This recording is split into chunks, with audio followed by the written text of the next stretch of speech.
Welcome to the Sooners 360 Recruiting Podcast, a podcast for OU recruiting fans by Sooners 360. Each week we catch you up on the latest in OU recruiting news and provide opinions and evaluations on all things OU football recruiting. I'm Chris Mason, lead recruiting analyst for Sooners 360. This podcast is now sponsored by Sooners 360 on Patreon. To support this podcast, please go to patreon.com/Sooners360817 and click subscribe. It's only $2 a month. There's also a free trial option, and that's where I'm posting all of my regular recruiting content. That link will also be in the show notes. Also, this podcast is now part of the Believe podcast family. Every team, every topic, everywhere. Also, I'm appearing with Chris Griffin from the Horns Down podcast on Monday nights around 9 p.m. Eastern, 8 Central. We do a recruiting Q&A, OU Q&A. And I'm also appearing on Thursday nights doing a show called Sooner Intel with Chris Griffin, again, and Jason Watkins from the Hall of Fame podcast. So to access all of that content and be notified when those live streams occur, the best way is to subscribe to my YouTube channel. And that is super easy. In the search box at the top, type in Sooners 360, no space, and you'll see the wagon wheel icon. So you see Sooners 360, and you can subscribe to the channel right there. And that channel will give you access to all of the live streams and also give you the ability to do replays if you miss a live stream for some reason. So with all that spiel out of the way, let's jump to the recruiting. This is episode 154, California Dreaming. So kind of a little play on words pun there for any of you old timers who remember the Mamas and the Papas and that great song.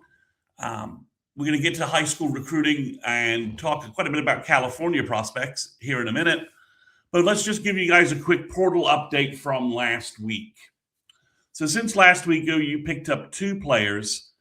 The first one, kind of out of nowhere, was Prince Ayajiyama from Mississippi Valley State. He is a DB cornerback, could also probably play safety. He's 6'3", 190 pounds, has 2 years to play. So he's a good depth piece for the Sooners who've lost some DBs, not starters, but we've been losing some depth pieces with Jaden Hardy, Devon Jordan, and Malik Hawkins moving on. So OU needs to add some more depth to the DB room. So Prince Ayajiyama fits that, and I think he's got some cross cornerback, big corner, zone cornerback, or also possibly could just be a safety with his size.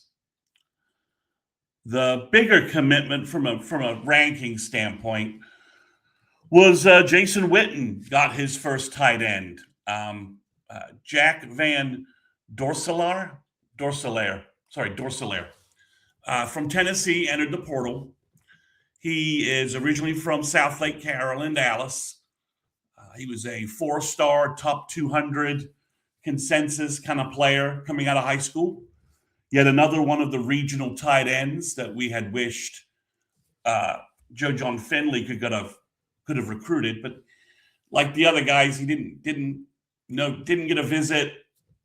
And Van Dorselaar signed with Tennessee, even though they had Deson Braum in the same class, the tight end from Kansas. So basically, he played all last year for Tennessee. He got a lot of reps, did a lot of blocking, has the unfortunate 4th down pass against Oklahoma, which hit him in the helmet. But he's a really good prospect. This is a really good 2-way tight end. I know OU fans have been kind of hoping to get Nate Roberts back from Ohio State, or maybe Cooper Alexander from Iowa State, who I think is going to be another Nittany Cyclone, but I haven't seen any official announcement on that yet. So maybe I've just missed it with all the other portal traffic. But regardless, OU fans wanted either of those Oklahoma high school products back. Well, I think Jack is as equally talented as either of those guys coming out of high school. and really is, is as talented and played as much or more than either of those guys did so far as in his college career. I mean, he played a lot of reps for Tennessee as a true freshman. He's 6'5". Now, when he came to Tennessee, he was like 235. But most reports have him playing around 245, 246, somewhere in that range. And he has a lean frame where he can easily carry 250. His high school highlights also show really good blocker, physical blocker, but also show, really good receiver. So I think this is a chance. He's got 3 years to play. He has a red shirt if he needs to use it. I don't know why though. And he pretty much walks onto OU's campus as the second team / third team tight end. I think Hayden Hansen is your number one guy. Rocky Beers is 2. And I think Jack is 2A. And gives you 3 more talented tight ends than anybody who played tight end for OU last year. Caden Helms, pre-knee injury, would have been pre-3 knee surgeries, may have been in the discussion, but, Dorsler is bigger, probably going to be heavier, and obviously Beers and Hansen are just veteran big tight end bodies. So a big pickup, and I've got to imagine that playing for Jason Witten played a role in this, a pretty big role, I would guess. He didn't visit anywhere else. He just showed up immediately on OU's campus. OU got a deal signed with him almost immediately. And, like I said, he's from South Lake Carroll. Jason was coaching in the Dallas area during that time at the private school. There's literally zero chance that they didn't run into each other or that Jason Witten doesn't know the South Lake Carroll coaches and didn't know that a tight end from the Dallas area was going to his alma mater. So I think you can paint the connections back to Jason Witten very easily with this.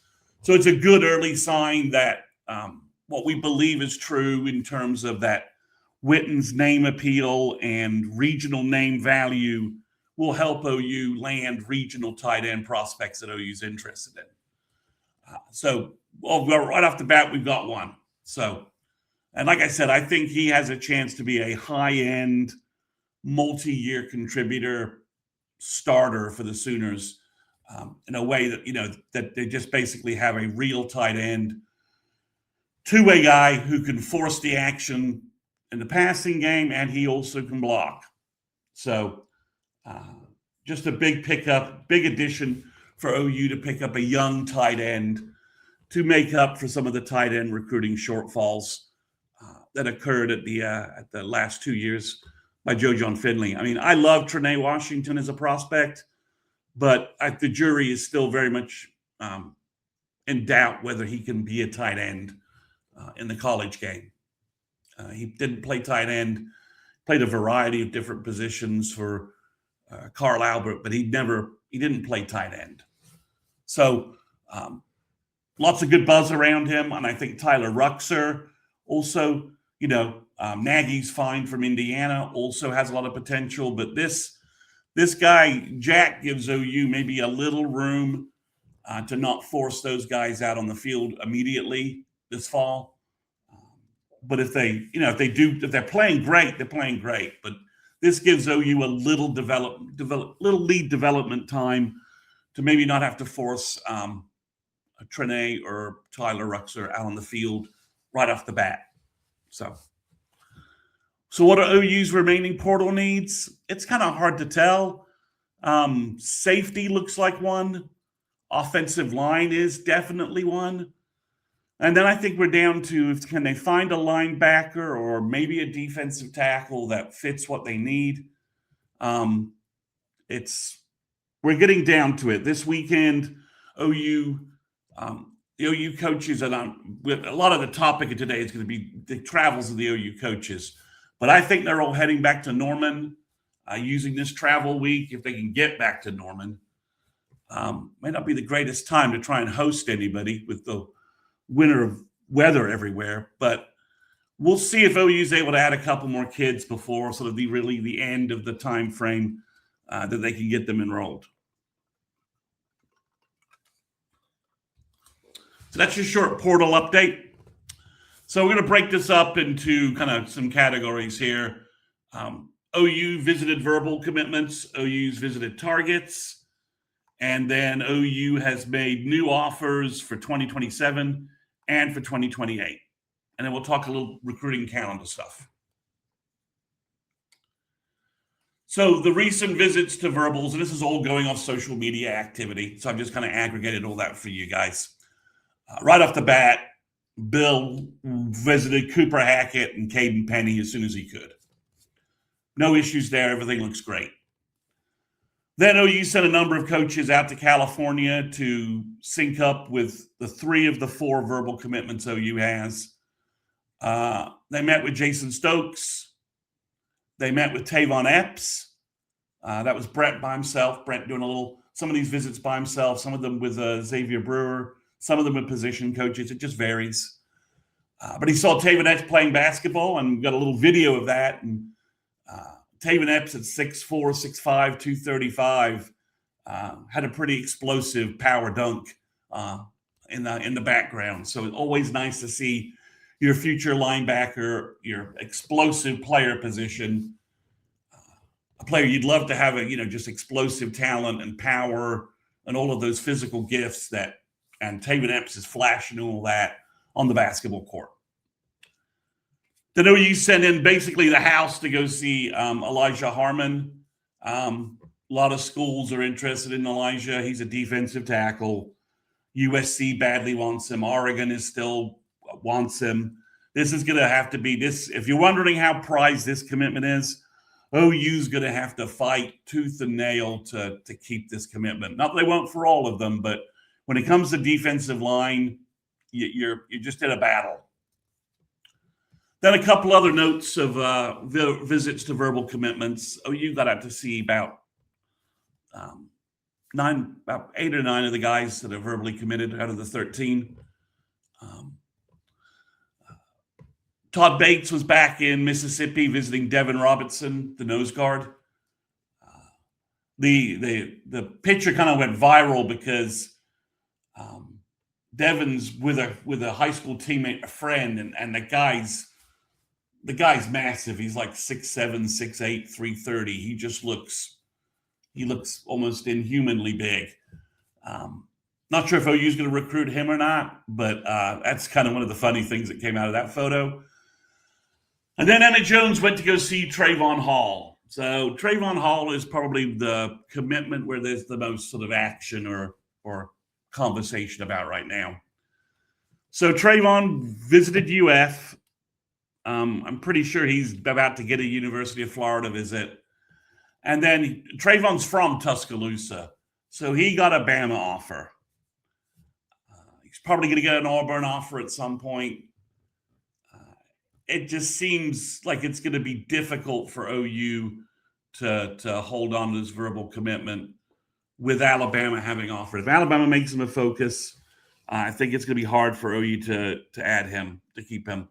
But, you'd rather OU force Bama's hand early so OU can obviously react, make some more offers. We'll talk about a new wide receiver offer, sort of, in a little bit. But OU can respond to this issue, and if they think that Trayvon is wavering, they can obviously, they can make some moves here, and getting Alabama to make this offer just sort of weeks after OU.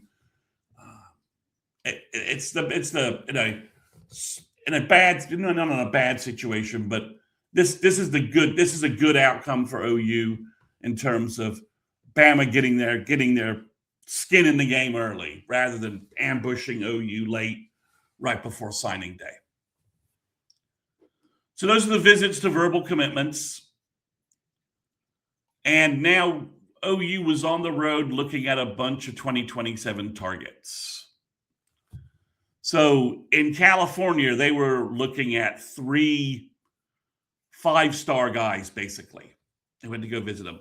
The first one is Juju Johnson, the cornerback with elite speed, who was rumored to verbal to OU, and then he delayed that.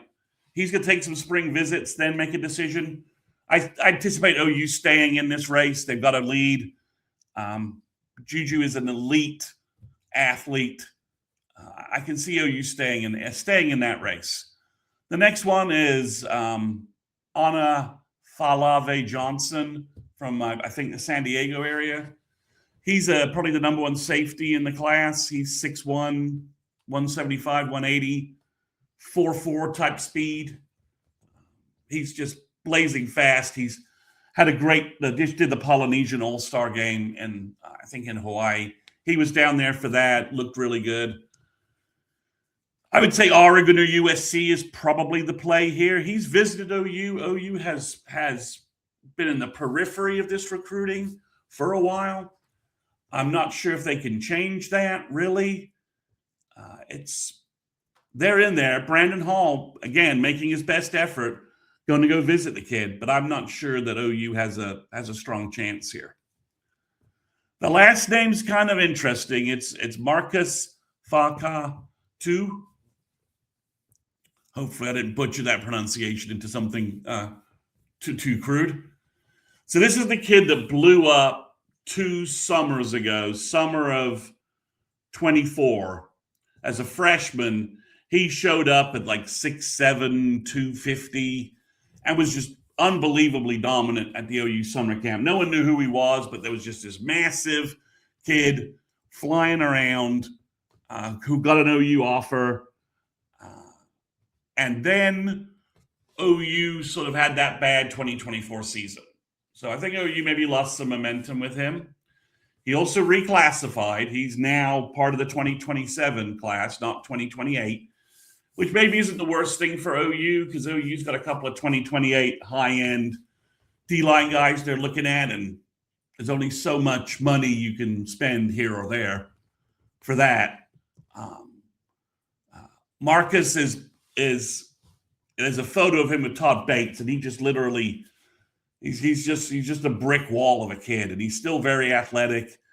I think he's 6'7", 295 now, and he's playing DN, D tackle. I don't know. It seemed like maybe USC or Notre Dame was leading for this. Maybe Oregon, the usual kind of suspects. Utah, I think, was floating around.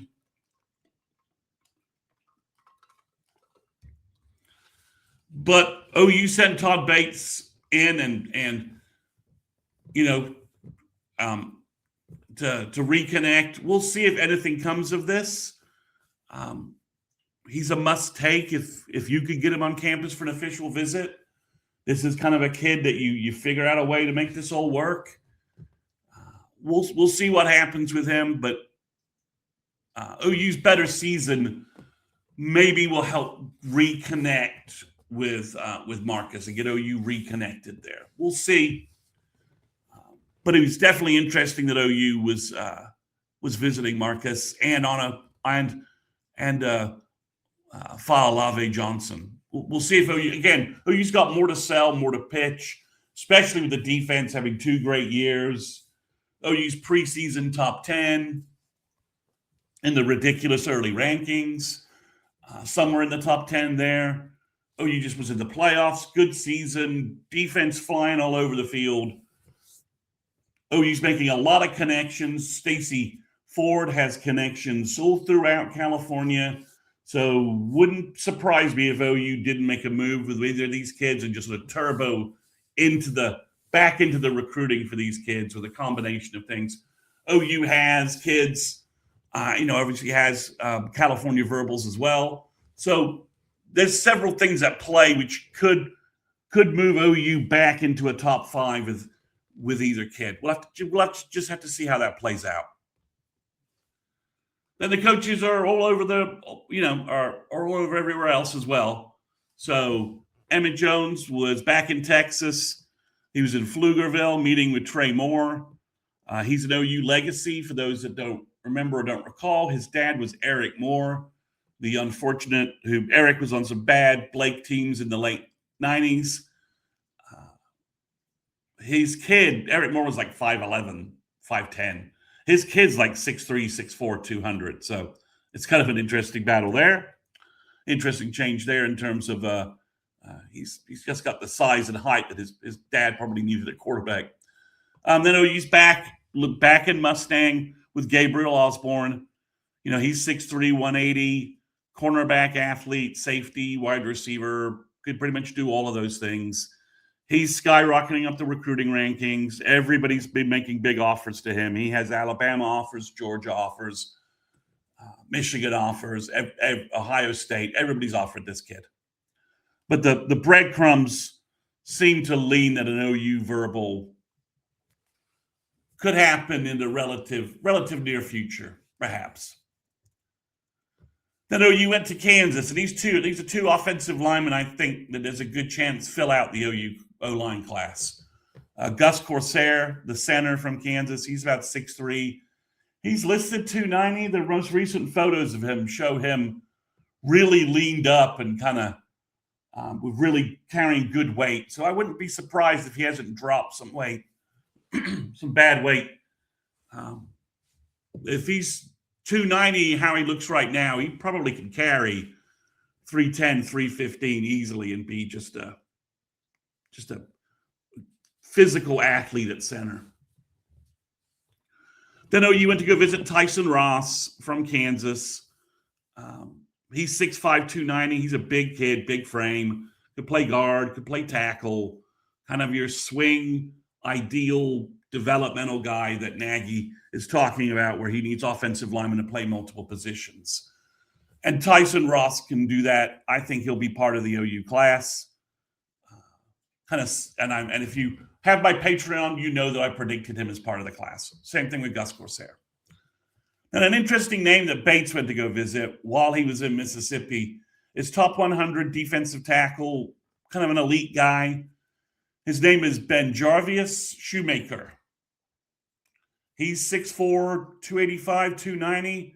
His junior film's really good. We didn't quite highlight the importance of Devin Robinson when he got verbal. That's the first non-Florida SEC territory defensive tackle that Bates has been able to reel in. OU's gone deep with Alabama high school prospects, Georgia, South Carolina, Mississippi. OU's not really wasted their time in Louisiana, but they haven't been able to pull any kids out so far in Todd Bates's tenure. OU was able to get Derek LeBlanc. That didn't work out. Marcus Strong did. And OU just got Brian Harris. So they've been able to get guys from Florida, but Georgia hasn't broken through yet. But they've broken through in Mississippi. So we'll see if they can break through with another talented defensive tackle there. Again, OU's got a lot to sell. We'll have proved a lot on the field for defensive tackles. So Bates is probably at his best, got his best package to sell right now.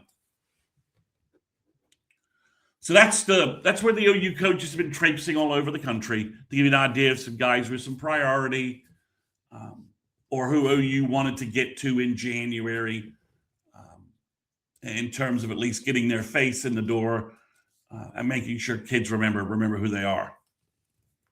And remind them, we were just in the playoffs. So OU has made, I predicted on my Patreon site that OU would make a bunch of 2028 offers. We'll get to those. But there are 5 interesting 2027 offers that OU has made in January so far. So the first, it's a re-offer, and he posted as a re-offer. So Hutto, Texas athlete Jaden Fields, who OU previously had offered at safety based upon his DB performance at OU summer camp in 2025. OU's re-offered him at wide receiver. Emmett Jones went in person to do that. And Fields had a big year at wide receiver. He's kind of blowing up at wide receiver in the recruiting world. So OU wanted to make sure that he knew that OU wanted him at wide receiver if he thought that that offer was only at safety. So he could be he's an interesting guy to add to the mix. He's 6'2", 190.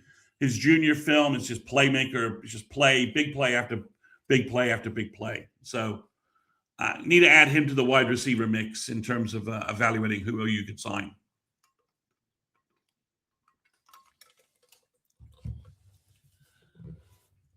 OU then offered a safety from Florida, Jamari Foreman. He's 6 foot, 180 pounds. Is a really good deep safety. He's physical, but he's really good at picking up the ball, really good in coverage. Adding another safety to the mix is kind of an interesting offer from OU because OU does have some players they're interested in. But OU obviously has and Foreman's film justifies that offer. In a similar way, OU just offered California safety Jaden Walker-Green. He's about 5'11", 195 pounds, and his highlight reel, the first 7 plays, are big interceptions made by him with big interception returns. He is ball hawking all over the place. He also has good special team skills, return game. So we'll see where that goes, but OU's, like I said, making noise in California. So that could be interesting. Maybe they're going to try and maybe the loss of some of the safeties due to the portal means OU will take an extra safety in this class. So maybe that's where they're thinking with Foreman and Jaden Walker-Green. We'll see how that plays out. Then they offered Emmett Jones made the offer. At least that's the way it looks like from the Twitter feed. Offered from California. I missed his first name here. Let me pick it up real quick. He's a tight end wide receiver from California. Last name is Davis. Let me pick up the name here. I've kind of forgotten it.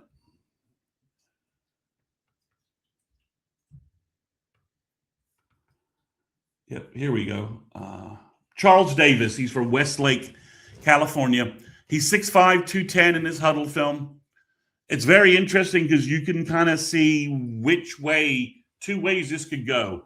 He could be an excellent flexed tight end, put another 20 pounds on him, mismatch all day long. And he's very physical. He blocks really well for a 6'5", 210 guy. And he's got a big frame. So he could go 235, maybe 250, 240. Really good ball skills, really good receiver. Or he could be a big receiver. He has that skill level in terms of his athleticism and his ball skills. So it'll be interesting to see which way this goes. If they go the flex tight end route, is he the third tight end in this class? I'm not sure how the tight end thing's all going to work out. And obviously we have a new tight end coach. So maybe expect a couple of new offers there for 2027 once Witten gets settled and sits down with Nagy and company with some film.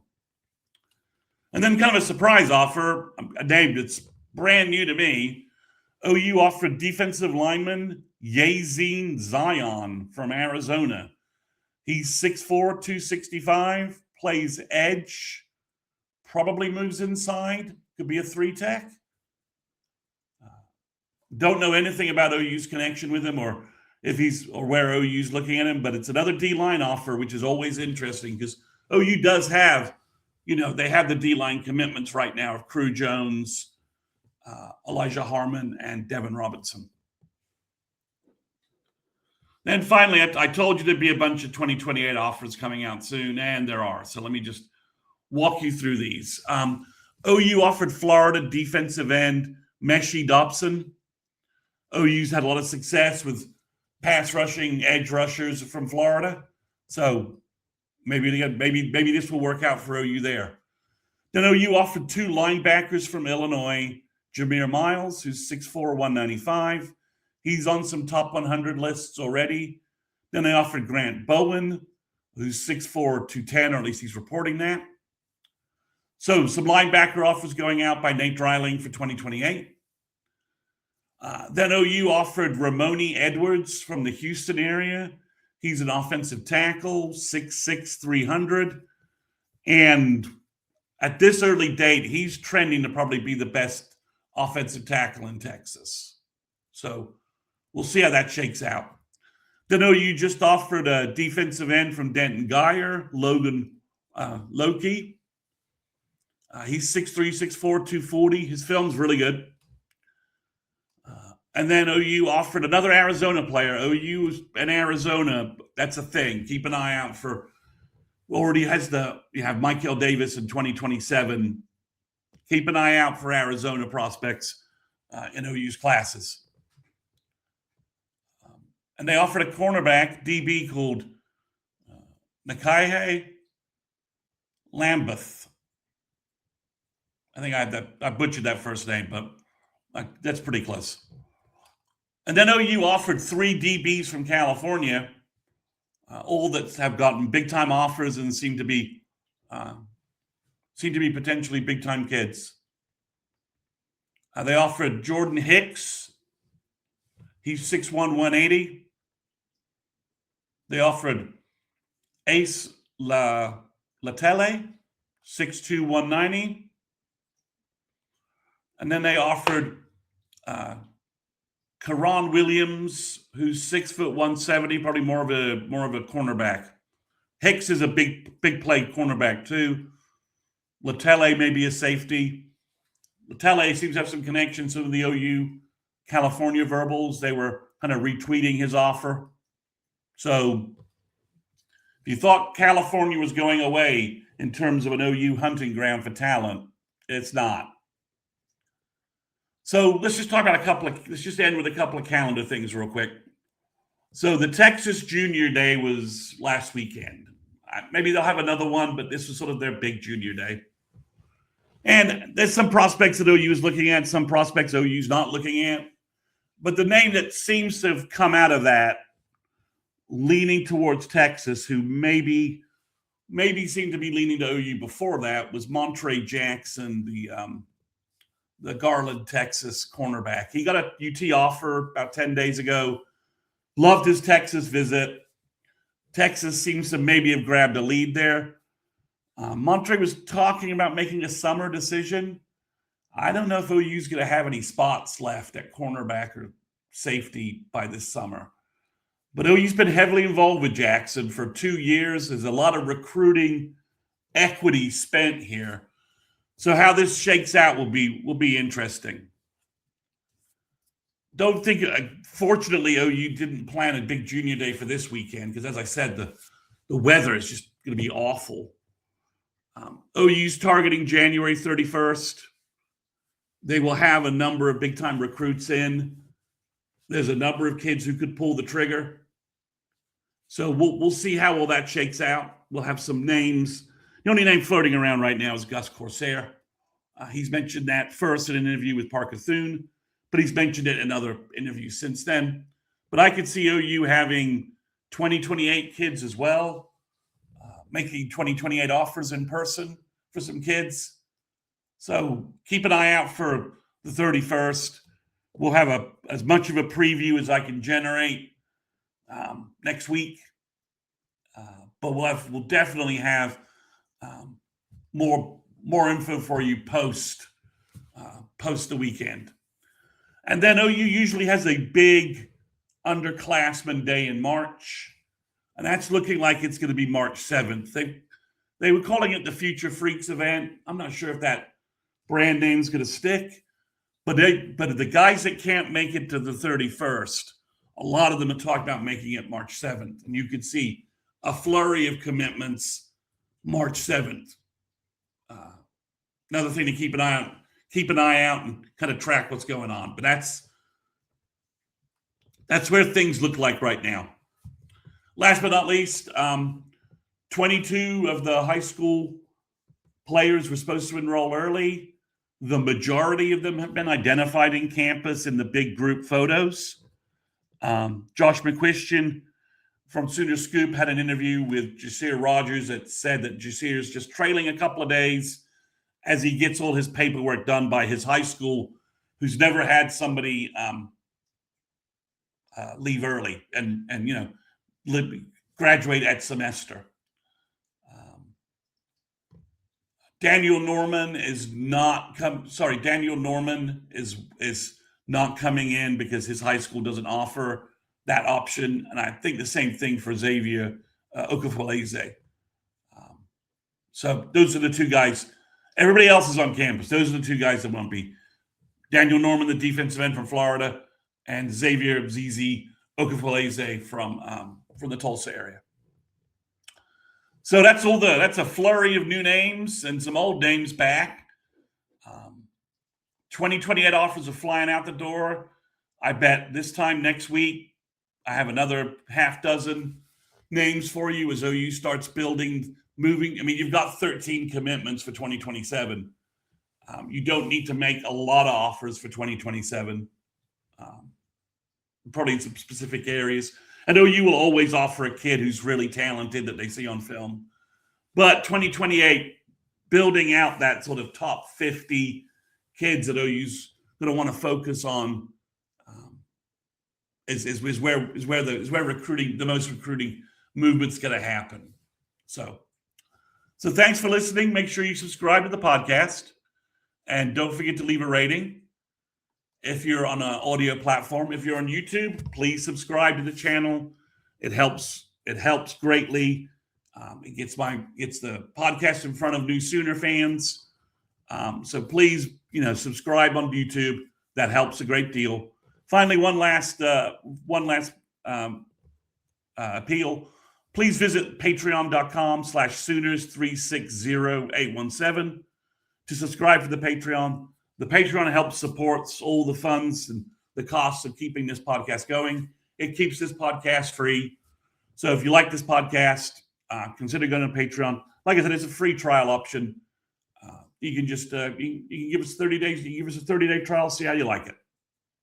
Well, that's what I got late Wednesday, early Thursday morning. Bundle up, everybody in Oklahoma and in the Southeast for this winter storm. I'm in Atlanta, so everybody wish me luck with hopefully this ice storm won't be too bad. And we'll be back next Wednesday with another recruiting podcast, and I'll be back on Monday with Chris Griffin on our YouTube channels for a live stream. Thanks.